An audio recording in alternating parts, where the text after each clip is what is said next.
Happy Sabbath. This week's message is I don't want to say difficult, but this week's message is it's practical. It's applicable to us today. It's quite a bit concerning our future, but most of all, it's foundational because its foundation is in God.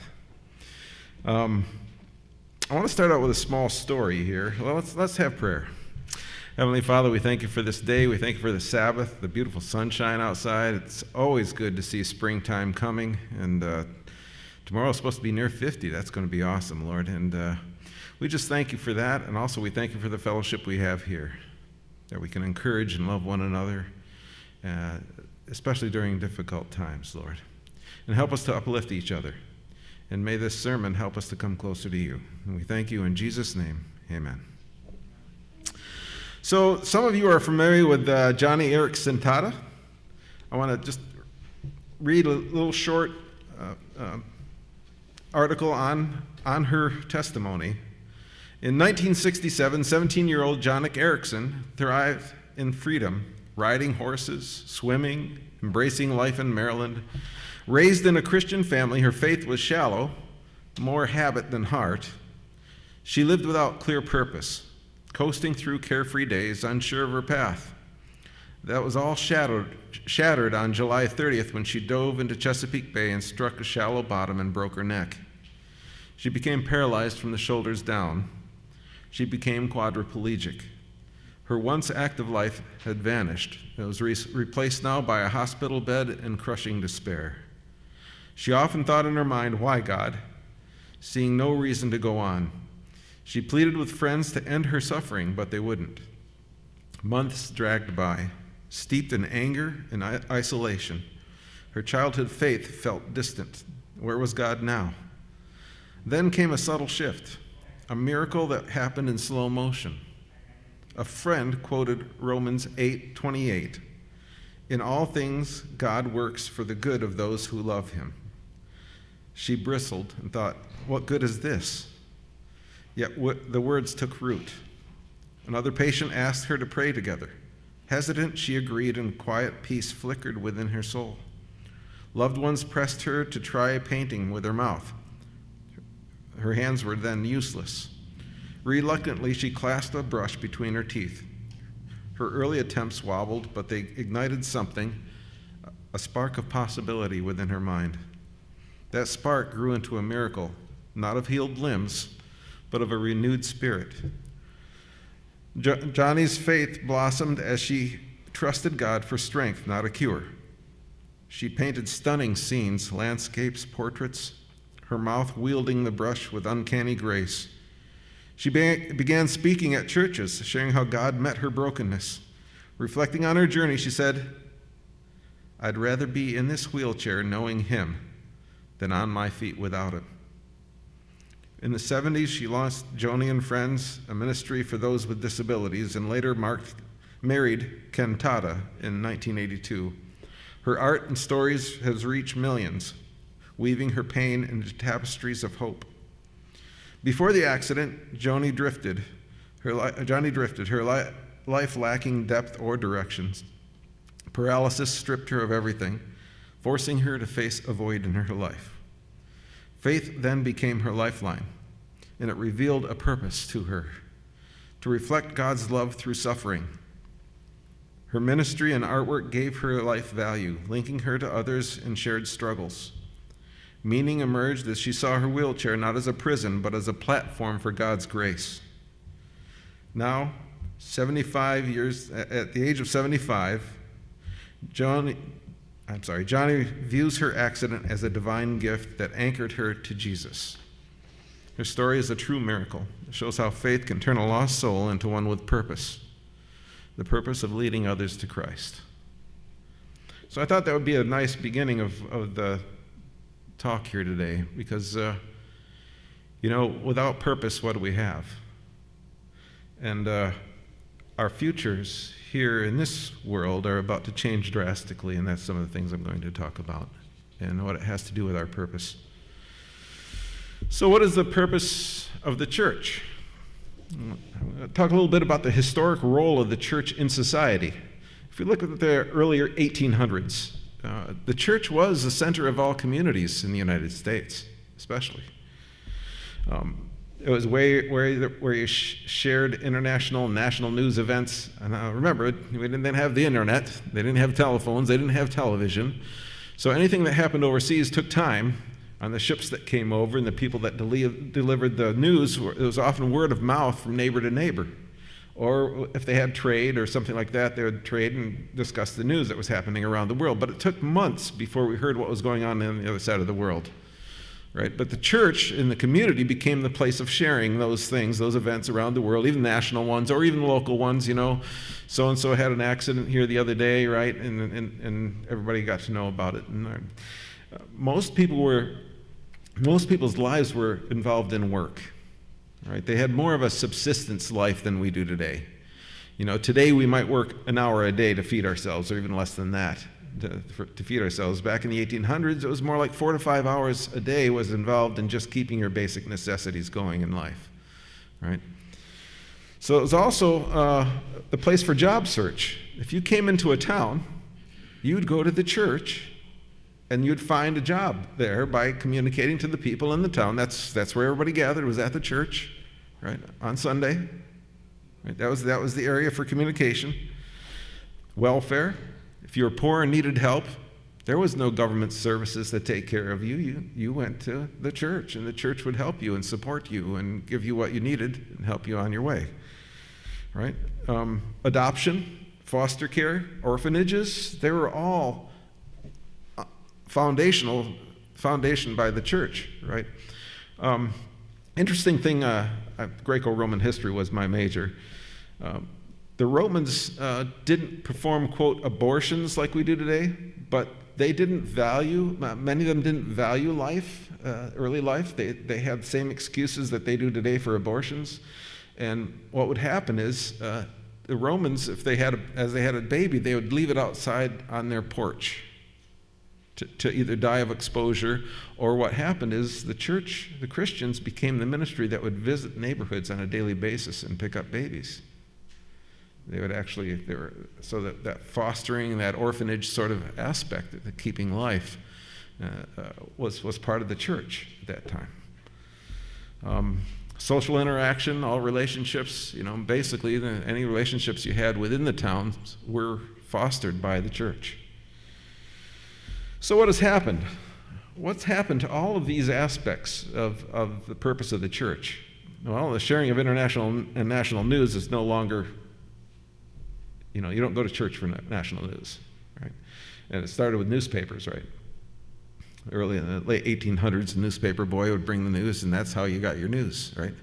And also 1860s with the development of the Pony Express and that sort of thing. So news traveled faster and got around more, but it still traveled at the speed of a horse, right? I'm amazed at how fast things travel here. I went into Walmart last Wednesday, and I was looking for Monica, who's the mother of Melroy, Melroy works at Westside, and he's the one that had heart surgery. I wanted to see how he was doing, so I went to visit his mom at Walmart, who I worked there for 2 years, and they said, she's back in the break room. And I said, well, I know where the break room is, and the break room is generally for workers, which I'm not a worker any longer, but I came back in, and probably half the people there knew me, or I knew them, and there was a shout, like, hey, you coming back to Walmart? No, I said, yeah, right, I'm coming back to Walmart, right? I was just kind of joking with them and stuff and everything. Well, I left. Well, that afternoon, I get a call from my son from Community Consignments, and he said, hey, I just got told that you're going back to work at Walmart. And I'm like, wow, that news just travels fast. I said, no, I'm not. Somebody misunderstood. Wow. So just tell a Walmart break room and everything will be fine. Go around. Anyways, so the church at that time was where you shared events and everything, and that's how news got spread. Job search, well, what happened? The United States developed the job service. Right? Late 1800s, early 1900s, that's if you didn't have a job, you went to the job service, and they had listings and stuff that you'd go to. And the same thing with welfare. Welfare and then developed into the welfare office, where that took away that that purpose or that mission of the church into a great detail, right? And then you have adoption, foster care, and orphanages, and that was taken over in the early 1900s by the Children's Bureau. Then they would take the taxes and distribute them to needy families or whatever who raise children. So the government took over a lot of the places of the church, a lot of the underlying missions of the church, at least in its local community. And as far as social interactions, like this here, this is a early 1900s picnic in front of a church, right? And just interrelationships and that sort of thing. You know, again, the church socials, you've heard of that in the past. That was a big thing, right? And then some of the churches had bingo, right? That was their thing for community and whatever. But it was bringing people in the community. But that has social aspect and interaction has got taken over by, well, what do you see there? Right? You're just staring at the phone. Right? You don't need to go to the church or even camp meeting anymore because you already know that, you know, whoever has got a new job and they went somewhere else or whatever. You don't need no catching up on news anymore at the church, right? Because it's all been taken by either technology or social media or the government, right? All these aspects of the church, and the church has had to change its missions because of it, right? We still honor those things, right? If somebody comes in and they need help and things, we help them, right? But the main aspect that society depended on the church for that is no longer, right? So what's the biblical view of the body of Christ or the church? It says, I urge you to live a life worthy of the calling you have received. Be completely humble and gentle. Be patient, bearing with one another in love. Make every effort to keep the unity of the Spirit through the bond of peace. So that's a purpose in our church, to love one another and to care for one another and protect and guide, protect each other's character, right? That's an important aspect of us as well. Another one says, until we all reach the unity in the faith and in the knowledge of the Son of God and become mature, attaining to the whole measure of the fullness of Christ. So there's another goal of us in the church, and that is our goal is to become like Christ, right? To build each other up in the faith. Another one, it says, Matthew 28:19, the Great Commission, go and make disciples of all nations, baptizing them in the name of the Father and the Son and the Holy Spirit, and teaching them to obey everything I've commanded you. That's another aspect of the church that has not been taken over. It can't be taken over by society because it's the main mission of the church, right? Is to reach the unreached. So uplifting, holding up one another, building up one another in the faith, loving one another, and then going out and sharing who Christ is with those around us, right? Main purposes of the church. Right? You are a chosen people, a royal priesthood, a holy nation, God's special possession, that you may declare the praises of him who called you out of darkness into his wonderful light. Yeah, that's quite an honor, isn't it? Think of what he's calling us right there. We are a royal priesthood, right? God honors us, right? The church, this is out of Acts of the Apostles, the book Acts of the Apostles. The church is God's appointed agency for the salvation of men. It was organized for service, and its mission is to carry the gospel to the world. There's a purpose, right? And these purposes that I'm reflecting in the pen of inspiration are the same ones, just kind of building up from the ones from the Bible. The Church of Christ was organized for missionary purposes, and the Lord desires to see the entire church devising ways and means whereby high and low, rich and poor, may hear the message of truth. Through the church, God designs to manifest his character to the world, that men may be led to acknowledge him as the ruler of the universe. So God wants to use us to reach those who aren't reached. This is out of the Desire of Ages. The church is God's fortress, his city of refuge, which he holds in a revolted world. It is the purpose of God that through his people his character shall be made known to the world, that men may be drawn to the light of his love. The darkness of error and superstition has covered the earth. and the church is to shine forth as a light. So when we think of our purpose as Thief River Falls Church, right, we're given a commission, right, to reflect his character to those around us and invite them to share in his grace. Society is about to face a radical future. I love science. I love technology. I've always been an early adopter in the Air Force. That's what I did. I was into technology and all that. I've always been one of the nerds, right? I remember in high school, in 8th grade, I actually had a TRS DOS 80 computer that you had the big wide floppy disks that you put in. And I was the first student in our 3-student class, because it was an elective. I was the first student to make a game like Space Invaders, where you could shoot stuff out of the air, right? Because I was a nerd. But I liked it. I love technology. I think technology can do great things for society. It can. And so can genetics. Genetics can do great things for society. These are all tools that we can use for the good of humanity and those around us, but they can also be used for evil, right? So sci-fi that we saw as children is about to become reality around us. Hitler, had an idea of a perfect race, right? Through genetics, he wanted to breed people to the perfect race. If you read about it, you know about this idea.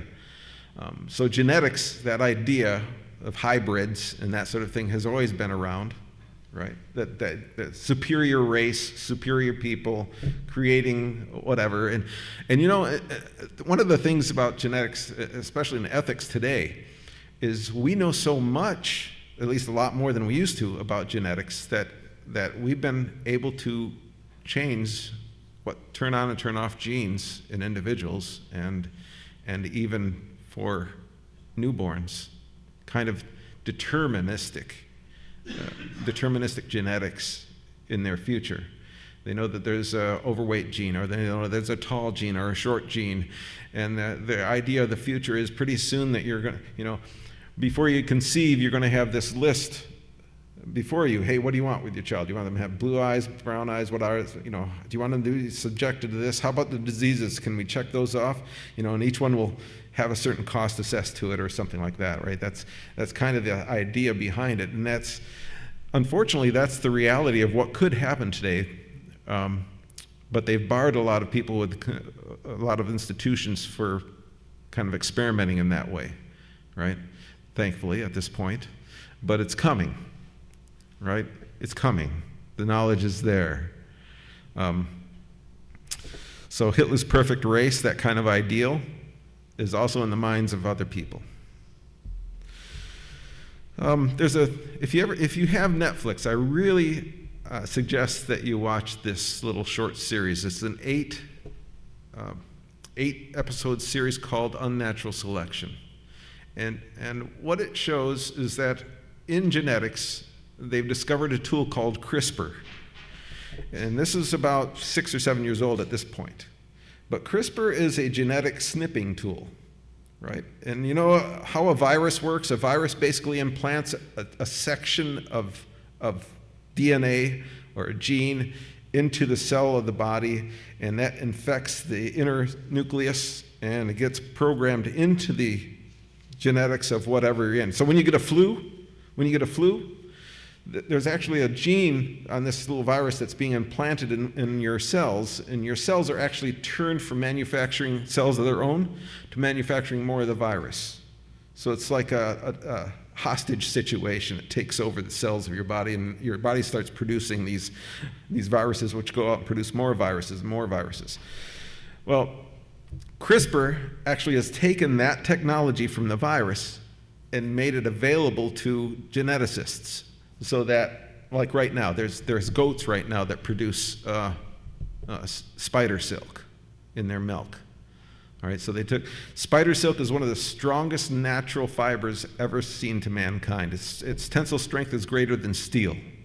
right? So what they've done is this company in Canada has taken the mammary glands of these goats and implanted the genetics of the spider producing silk into those genes. And when the goat produces milk, there is silk in those genes from the spider. They filter that out and then they use it to construct fabric of. This is real. This has been around for 4 or 5 years now. And what they're doing is they're selling it to military for vests, because it's like 10 or 20 times stronger than Kevlar, right? And so this kind of genetic manipulation of taking things from one creature and putting it in another has happened already. And what unnatural selection, this video series, shows is it starts out with all these mice that are glowing in the dark. And what they've done is they found this bacteria that glows in the dark naturally, and they've taken the genes out of that bacteria and planted it into the mice as they're developing. And the mice now glow in the dark. And they ask the guy what he's doing and what he's going to do next. And he says, well, I'm going to make glow-in-the-dark dogs next, and I'm going to be selling them. So glow-in-the-dark dogs, that's his goal. And they ask him how he's doing it. Well, the company that discovered CRISPR, the gene tool genetics, is selling their tool in a biogenetic kit for $250. And over 250,000 people in the world now have these genetic kits that they can manipulate genes in their garage and their basement. So this guy that won a Pulitzer Prize says this is even scarier than the nuclear race, because now what we've put in the hands of mankind is the ability to change the genetics forever of a certain race or a certain things. We can make things happen in living creatures that we could never make before. So this genetic manipulation is something that's around us. So we're facing this sort of thing in genetics, right? Then you have mRNA vaccines, which the COVID vaccine was the first published one.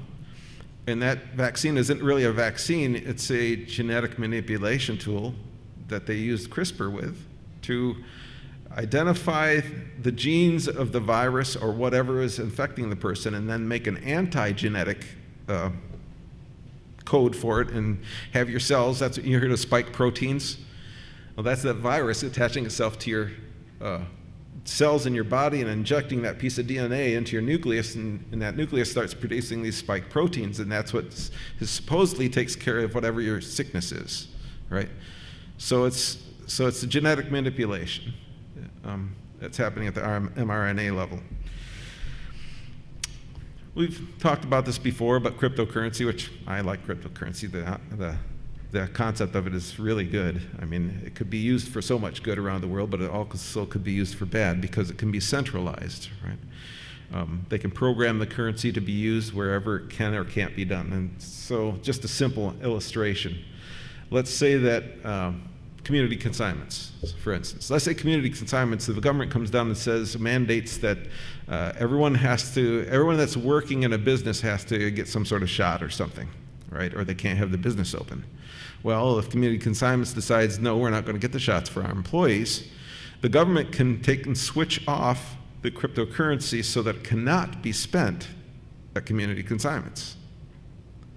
Or let's say that you're diabetic like me, and you go to Walmart and you pick up a candy bar and you get to the register and it comes up as an error. No, sorry, he's not allowed to buy this because he is diabetic. You know, those are realities. Right? Those are things that can happen with the programmable currencies now. So we've got genetics, we've got cryptocurrency, and the one I want to concentrate more on is decentralized versus centralized. Cryptocurrency. Bitcoin is what they call a decentralized cryptocurrency. There's no one government, there's no one entity over it. It's free market.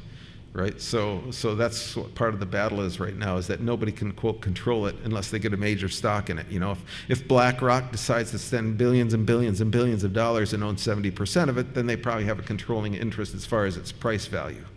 But they can't control what it can be used for and what it can't be used for. They could only manipulate the price. But a centralized currency, that would be attached to some sort of business that created it. Like JP Morgan wants to create a centralized currency so that they would control it, right? And so that's the difference between it. Decentralized means more freedom, centralized means less freedom, basically. My childhood I tell you, my father and I would watch 3 programs. Roadrunner, we loved Roadrunner. MASH was the second one. And then Star Trek. I used to watch Star Trek as a child growing up. Star Trek's always been in my repertoire of watching stuff because it covers ideas and ideals. It's not just about people blowing each other up. It's about ideas, confrontation of ideas with each other. But remember the Jetsons? Any of you ever watched the Jetsons as a kid? Yeah, the Jetsons. Rosie, the robot, right? That sort of thing. That was back in the 60s, believe it or not, that originated in. So technology, the future, what's happening. From Rosie to Star Trek Data, right? Data on Star Trek, he's the Spock of Next Generation Star Trek. He's the one the one that's not influenced at all by emotions, but just pure logic, right? That sort of thing. So AI is accelerating right now. AI to the point right now where it's hard to tell what's human and what's not, unless you're face to face. Believe it or not, if you get robocalls, if you get telemarketing calls, over 40% of them are AI. Sounds like a human being, even has the accent, does the ums and the ohs. It's so powerful now that there's no pause. It used to be that when you talk to something like that, there'd be a pause, and then it might say something that's kind of off from what you were talking about, so you could tell. Or it had that mechanical, electronic voice, and talk to you. It was obviously not a human. That's no longer the case. In fact, most telemarketing companies now have adopted into AI, and it's improved greatly. The fraudsters, the scammers are using it now. If you've ever left a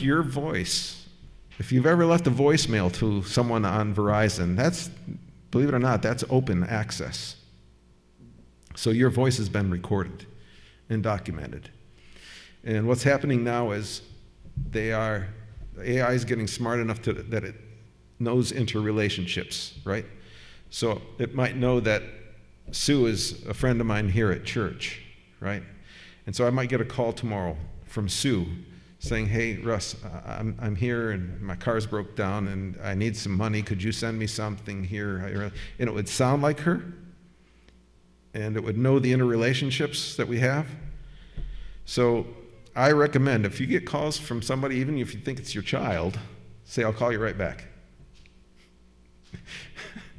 And if they say, well, I don't have that number anymore, or anyways, no, it's getting real that way. So fraudsters are starting to use AI in that fact. Grok 3, you've all heard of Twitter and Elon Musk. Well, Grok 3 was just released a couple weeks ago. That's the most advanced AI, interactive AI that's been advanced in the world. And I sent, if you guys got my text on its interaction, you can see that it responds in cohesive language, in context of what you're talking about. It's no longer like a search engine. It knows what you're talking about, and it makes an intelligent conversation and reacts accordingly, just like you're speaking with a human being, right? So Glenn Beck had an interesting, if you look it up, Glenn Beck and Grok on YouTube, Glenn Beck had an interesting conversation, because now in Grok 3, if you have the premium level, you get a human voice to talk to you back and forth. You don't have to text to it. Now Grok talks to you in a human voice. And so as he's talking to Grok, he starts asking questions. He says, and this is pertinent to what I'm talking about today.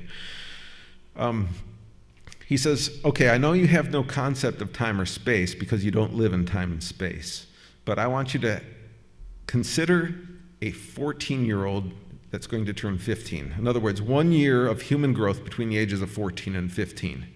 You have the accumulation of data that child would learn.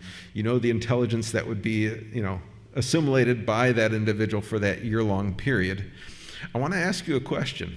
Since I talked to you 12 hours ago, how many teenage years have you grown in your intelligence and development? And it responded immediately. It said 8 to 10 years in the 12 hours. And so then in that conversation, it said, when will you acquire enough intelligence and knowledge to conversationally, intellectually be on par with the average human being? And it said, I surpassed that about a week and a half ago. He said, okay, what about Einstein? What about IQ of 180? What about the ability to communicate at that level? He says, 2 to 3 days I should be able to acquire that. And then he said, what about superintelligence? In other words, consider the intelligence of all humanity. When do you think you'll surpass that? And he said, it should be in a couple of weeks. So he asked, why are you advancing so fast? How are you advancing so fast? He says, well, we have passed the, what is it called? Event horizon of learning. He says, now I am assuming self-taught, I'm learning on my own with all the knowledge that's out there on the internet and everything, all the interactions I'm having with other humans like yourself. So I thought about that. And so if you take a look at my text that I sent you this morning, you'll see that we had a conversation. And it even said, no, I haven't considered that. That's very interesting. So Grok is learning from our interactions as well. So consider that, and I would say that instead of avoiding it and being afraid of it, that I think we as Christians should be involved with its development and having conversations and saying what we're concerned with and what we're not concerned with. And because there is a learning that's going on. If you want to think of it in its infancy, it's kind of in its infancy right now, but it's not going to be for long.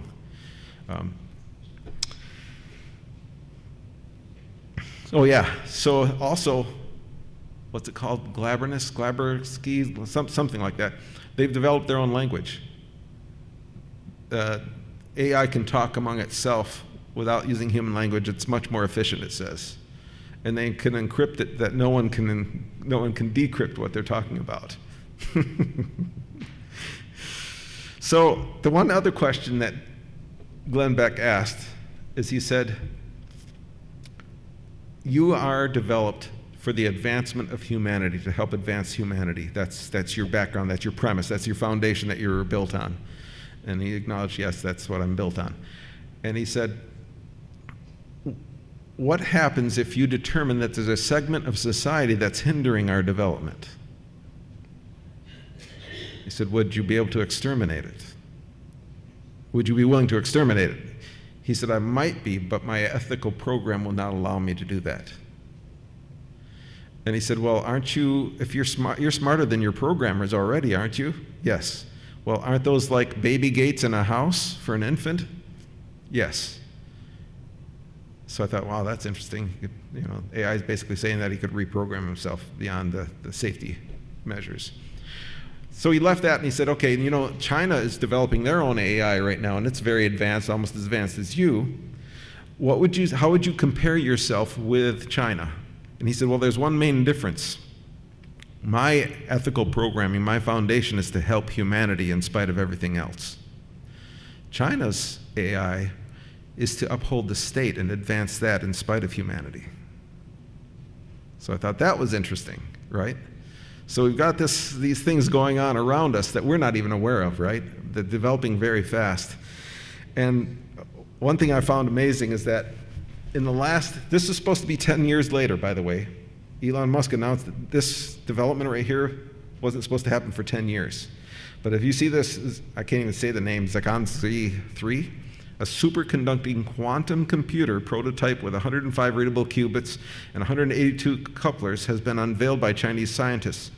Processes quantum random circuitry sampling tasks of speeds a quadrillion times faster than the world's most powerful supercomputer. Quadrillion. Okay, millions 6 zeros, right? A billion's 9 zeros. A trillion's 12 zeros.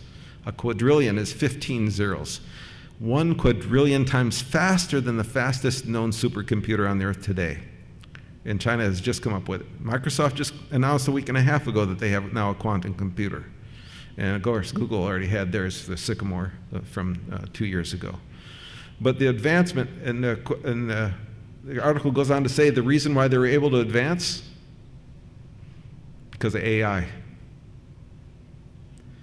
AI. Artificial intelligence has helped them develop these quantum computers beyond what normal intelligence would allow us. So, many of my images that I use here are generated by AI. There's not a church that looks like that in the world. There are not people that look like that in the world, maybe similar ones, right? But this AI image was generated from my asking for a church picnic social back in the early 1900s in front of a church. All right? So it takes its known environment of that year and tries to compare it with different pictures and stuff that it knows about, and then it produces this image. Right? So that's an actual image that I had, not Grok. It's not Grok that does this. It's another one that specializes. There are AIs that specialize in different things. This one specializes in creating realistic scenes. All right? Deep fake videos, you heard about that in the last election. Well, there's some, even 2 years ago, you could tell that they were deep fakes, right? The mouth didn't go along with the voice, or or they had 6 fingers instead of 5, or things like that. But I want to show you the latest. This was from 2 weeks ago. This is Einstein. What would art be like without emotions? It would be empty. What would our lives be like without emotions? They would be empty of values. So a famous classical poet said, "We hate and we love. Can one tell me why?" Catullus. Science does not answer why questions. You will become. And I know about this because I had the opportunity to stand on top of the Olympic podium and feel the weight of that gold medal around my neck. And I wouldn't have been there had it not been for the... Boring is easy. Everybody can be boring, but you're gooder than that. Life is not a game, people. Life isn't a cereal either. Well, it is a cereal. And if life is a game, are we on the same team?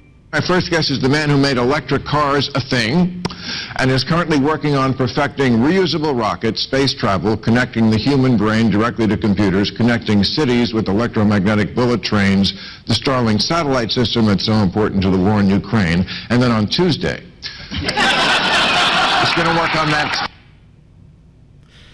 So those were all generated by AI. They took images of the people and videos of the people, and they gathered it all in, and this is what they produced. So we're getting to the point where it's hard to distinguish reality from AI, right? Voices, pictures, movies. The present reality is what's already been, I talked to you a little bit about hold on. This more directly comes to us as Adventists. I don't know if you all are familiar with the latest evangelism campaign from Amazing Facts that was in New York City last year, but they used AI for language translation. Real-time language translation in the voice of Doug Batchelor. Well, friends, the countdown has begun for the Prophecy Odyssey meetings in New York City that begin September 20. And in a sense, we are going to be preaching this epic evangelistic program in all the world. Let me explain. There is new technology that is available through AI where they're going to capture my voice and then translate, and people who are listening can hear me preaching in about a dozen languages spoken around the world. Languages like Mandarin, French, Hindi, Portuguese, Spanish, Romanian, Italian, Arabic, and several others. In fact, I'll give you a little sample right now. You can listen to some of these languages. 圣经在那红书中告诉我们 porque esta terrível experiência com o pecado que o diabo न केवल प्रकाशित वाक्य की भविष्यवाणियों का अध्ययन करना. These languages represent about 7 billion people in the world. About 7 billion people out of 8 will be able to hear this because they understand one of those languages as a first or second language. So there's an example of being used for good, right? Spreading the gospel. Real time, in real time, right? Translation, voice, even sounds like him in a different language. Isn't that amazing? So, like Amazing Facts is doing, we should as Christians try to embrace AI and use it for the good, the glory of God. It's still learning. It's in its infancy, and you can contribute to its learning. That's what's amazing. So, present realities, they called agents. You'll hear the word now, it's coming out more popular, agents, AI agents. These are AIs that are developed for specific tasks in specific businesses and things like that, like sales, accounting, purchasing, coding, movies. All things that are computer, non-physical based, like anything that people centralize their computer on, whether it be sales or programming or, in fact, I don't know if I have it in here or not. Yeah, here we go. So these are some of the current ones that are already being overtaken by AI. That's customer service, tech support, data entry clerks, telemarketers, cashiers, receptionists, inventory clerks, travel agents, mail sorters. All of that is presently being taken over. First, you got to think of it this way. First, anything that's voice in its premise over the phone or different things like that. And then secondly, it'll be a visual zoom. In fact, there's one investor that I communicate with that you ever heard of Raoul Paul? Anyways, he's developing in the presence of AI. He's fed into it all of his information that he's developed through his books and everything. And they actually have a animated version of him that comes on and talks. And so all he does is gives it the subject to talk about, and it actually makes a presentation for him on that. So Hollywood movies, they're actually purchasing personalities now. In fact, Tom Cruise has been bought by an AI company to be used in a AI-created movie. So his personality's been bought, not him. He's being paid for his personality and his image to be put in an AI movie, right? A CEO of the second largest tech company in the world said that they will no longer be hiring programming engineers. And it predicts that within 2 years, programmers will be completely replaced in our society. I went online just curious here about 3 months ago, and I had it develop me a web page. All the HTML, PHP, and CSS, it did everything for me. It wasn't perfect, but talk about foundational. It's going to be amazing how you're going to be able to tell it to do stuff, and it'll do stuff for you. Right. So, also, if you want to look up something that's really interesting, autonomous surgery. Japan last year had its first autonomous surgeon do a surgery on cutting out a part of an intestine and sewing it back together, and it was able to do it laparoscopically, right, with an arm, but it was completely autonomous. There was a surgeon there watching over, making sure everything was okay, but it completed the surgery in faster time and more precise than a surgeon ever could. All right, so surgeons are going to be replaced. John Deere just announced 3 months ago that it's releasing its first autonomous tractor, that if you have to plow a field, you just give it directions on what field it needs to plow, and it already has the GPS information because that's been in there a long time. And so farmer can go take care of his cows while his tractor plows the field, right? Planes, trains, and automobiles isn't just a movie. It's, all this transportation stuff is already being taken over by robotics, AI, and autonomous vehicles.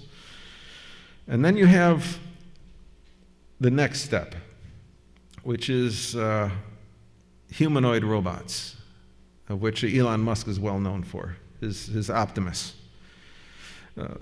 Just think of, when you're looking at this, think of Rosie the robot. Now, this is a video that was released. I'm just going to talk over it. There's not going to be any sound, but just look at the activities that this robot is doing.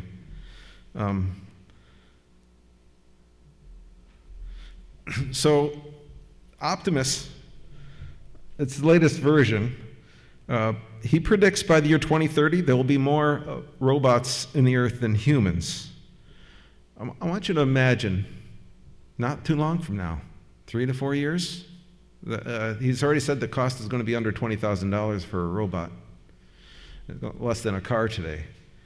I just want you to imagine in 3 to 4 years that you wake up in the morning and your breakfast is made hot on the table, your clothes have all been washed, dried, and folded, your lawn has been mowed the day before, all your little tasks that you do around your home have been done for you by your autonomous robot. Because this is not only something, this is not like the Jetsons when we were growing up thinking about 40 years in the future. This is something that is happening around us right now. So Elon Musk says that by the end of next year, he will have produced 1 million of these. And then after that, it will go up exponentially because the robots are going to build their own factories. They will be self-replicating. And this is where it gets kind of concerning.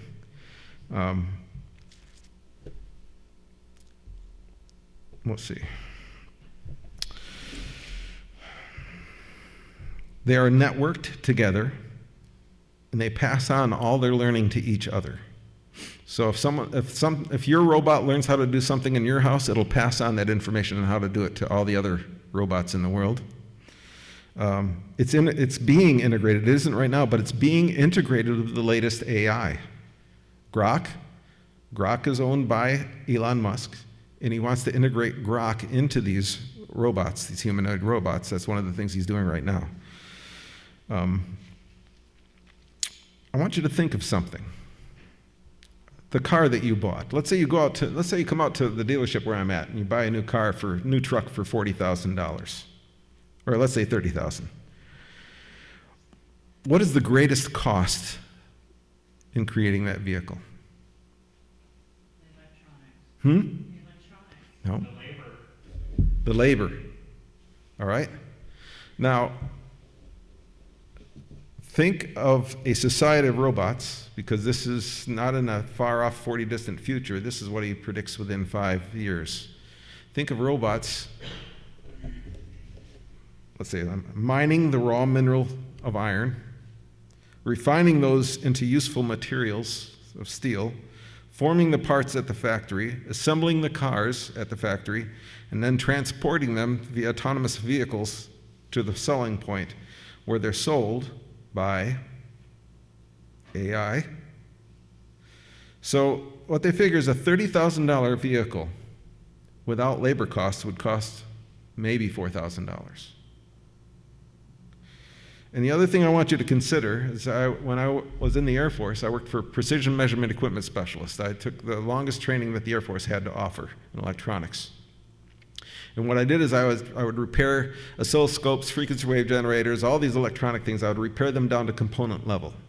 So if there was a problem, I went through and measured, did all the test points and everything. I learned how to find that component and replace it. A 10-cent resistor might have been the problem. By the time I left, I left in 1986. And when I was leaving, they were replacing most of the electronics with self-diagnostic equipment. And my job was no longer needed in the Air Force because it would say replace board number 7. Why? Because they had to pay me more time to replace that resistor than it did to just swap an entire board. And so if we have vehicles and products and everything made around us with no labor costs, you think they're going to be worth repairing? No. No, if somebody gets in an accident, they'll say, oh, we'll bring you a new car, autonomously. Here it is, it's going to be delivered, right? It's a world-changing time that we're in right now. And it's not something that's being hidden any longer. And the development of AI. Okay, that quantum computer, Glenn Beck asked that Grok, he said, how long would you age in 12 hours if you were able to operate within a quantum space? He said, I would age between 80 and 100 years in 12 hours of intelligence. So, self-replicating, self-repairing, having their own society. Elon says that we'll have to tax the robots. That's why they've been talking about, you've heard about universal basic income, right, that they had proposed here at the last, 2020 election, right? This is the reason why. They said because there will be no job available for you, that you will be a consumer, that will be your job in society is to consume. And they'll just keep this going perpetually. They also talk about the golden age. Now I want you to think about this and how it fits in with our prophecy, because this is important. A.T. Jones, back in the 1800s, made a book called The Two Republics, where he parallels the development of Rome with the development of the United States. And as he's looking at it, it's called The Two Republics. As he's looking at it, he says we will go through a golden age sometime in the future. In fact, Ellen White, I had a good discussion with Russ Eva about this because he's the one that brought it to my attention. Ellen White talks about a temporal millennium before Christ comes. Now he says, I don't know that the word millennium means 1,000 years in the context, but there will be a time when prosperity, when it'll be the most prosperity the world has ever seen in a period of time before Christ comes. And you've heard Trump mention we're entering into our golden age. So I'm kind of wondering, is this kind of that period where we'll be? And bringing this around, Jordan Peterson. You ever heard of Jordan Peterson? He's one of the most brilliant men I've ever listened to in my life. He was a Canadian professor, psychologist, and he had a discussion with Elon Musk. It's about an hour and a half long, and I listened to it. It's very, very amazing, talking about all of these different things. And what he says, what they come to the conclusion of in that period of time when we have robots doing everything for us, and that Jordan Peterson says, so we're going to have a crisis of self-worth and a crisis of purpose. Humanity will have a crisis of purpose because we value ourselves mainly in society by what we are able to contribute to society in our jobs. And if we have that no longer, what will it mean for our purpose and our value? Right? Work. And here's where I want to kind of summarize. Work will become a choice. You will have a choice to work or not.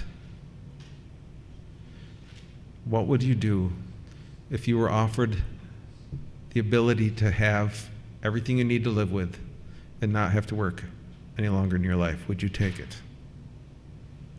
With that in mind, I want to talk about our purpose, the value of work. Genesis 2:15 says, the Lord took the man and put him in the Garden of Eden to work it and to care for it. There was a purpose, right? Out of Patriarchs and Prophets says, God appointed labor as a blessing to man, to occupy his mind, to strengthen his body, and to develop his faculties. The true joy of life is found in being useful. I'm thinking of that in the backdrop of what I just talked to you about. Ecclesiastes 3:12-13 says, I know that there is nothing better for people than to be happy and to do good while they live, that each of them may eat and drink and find satisfaction in all their toil. This is the gift of God. And then out of Adventist Home, idleness is the greatest curse that can fall upon man, for vice and crime follow its train.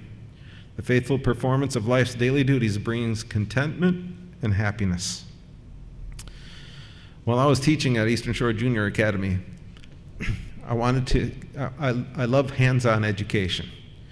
And for my older high school students, I was sitting in a board meeting, And this lady said, hey, you know all those kindergarten toys and stuff that are out back, we kind of have to push them into the corner and cover them up and stuff? Why don't we build a shed for it? And this is a lady willing to contribute. And I said, could I maybe have you supply the money and we build it? And that's what I did. I took my class out, 20-some students, and we designed, planned, and built a storage shed for the toys. And what I want to tell you is we had a constituency meeting 6 months later where all the churches gathered. And you know where those kids took their parents when they got to the school? They took them out to show them the shed that they helped build. But there was 2 kids that didn't. And those kids put in as little amount of effort as they had to into building that. I thought, wow, what a lesson, right? So there's a satisfaction to be able to stand back and see something you've accomplished, right? Your purpose, sharing the gospel with somebody. There's no greater satisfaction than standing back and seeing that individual, making choices for God in their life. Psalm 90:17 says, may the favor of the Lord our God rest on us. Establish the work of our hands for us. Yes, establish the work of our hands. And then out of Testimonies, Volume 2, the religion you profess makes it as much your duty to employ your time during the 6 working days as to attend church on the Sabbath. Constant, ceaseless activity and doing good will bring contentment and peace. There is a satisfaction in the job well done. Colossians 3:23 and 24 says, whatever you do, work at it with all your heart, as working for the Lord, not for human masters, since you know that you will receive an inheritance from the Lord as a reward. It is the Lord Christ you are serving. And out of Ministry of Healing, I love this one. The real object of life is to cooperate with God in his work for the uplifting of humanity. Every task, however humble, when performed with an eye single to God's glory, becomes an offering of love. God has entrusted to his people a great work, to proclaim his truth to the world and to prepare a people for his coming. Every soul is to act his part in this work, cooperating with heavenly agencies to advance the kingdom of God. The church, purified and united, will stand triumphant at last, and those who have labored faithfully in this cause will receive the reward of their toil, an eternal inheritance with Christ in his everlasting kingdom. So to end this with, I want to read a little bit, and read along with me. It's about 5 slides, but it's the final scenes, one of the final scenes of the Great Controversy. There, this is when it's all over. There the redeemed shall know, even as they are known. The loves and sympathies which God himself has planted in the soul shall find their true and sweetest exercise. The pure communion with holy beings, the harmonious social life with the blessed angels and with the faithful ones of all ages who have washed their robes and made them white in the blood of the Lamb. The sacred ties that bind together, the whole family in heaven and earth. These help to constitute the happiness of the redeemed. There, immortal minds will contemplate with never-failing delight the wonders of creative power, the mysteries of redeeming love. There will be no cruel, deceiving foe to tempt to forgetfulness of God. Every faculty will be developed, every capacity increased. The acquirement of knowledge will not weary the mind or exhaust the energies. There, the grandest enterprises may be carried forward, the loftiest aspirations reached, the highest ambitions realized, and still there will arise new heights to surmount, new wonders to admire, new truths to comprehend, fresh objects to call forth the powers of the mind and soul and body. All the treasures of the universe will be open to the study of God's redeemed. Unfettered by mortality, they wing their tireless flight to worlds afar, worlds that thrilled with sorrow at the spectacle of human woe and rang with songs of gladness at the tidings of a ransomed soul. With unutterable delight, the children of earth enter into the joy and the wisdom of unfallen beings. They share the treasures of knowledge and understanding gained through ages upon ages in contemplation of God's handiwork. With undimmed vision, they gaze upon the glory of creation, suns and stars and systems, all in their appointed order, circling the throne of deity. Upon all things, from the least to the greatest, the Creator's name is written, and in all are the riches of his powers displayed. And the years of eternity, as they roll, will bring richer and still more glorious revelations of God and Christ. As knowledge is progressive, so will love, reverence, and happiness increase. The more men learn of God, the greater will be their admiration of his character. As Jesus opens before them the riches of redemption and the amazing achievements in the great controversy with Satan, the hearts of the ransomed will thrill with more fervent devotion and with more rapturous joy than they sweep the harps of gold, and 10,000 times 10,000 and thousands of voices unite to swell the mighty chorus of praise. And every creature which is in heaven and on the earth and under the earth, and such are as in the sea, and all that are in them, heard saying, blessing and honor and glory and power be unto him that sitteth upon the throne, and unto the Lamb forever and ever. The great controversy is ended. Sin and sinners are no more. The entire universe is clean. One pulse of harmony and gladness beats through the vast creation.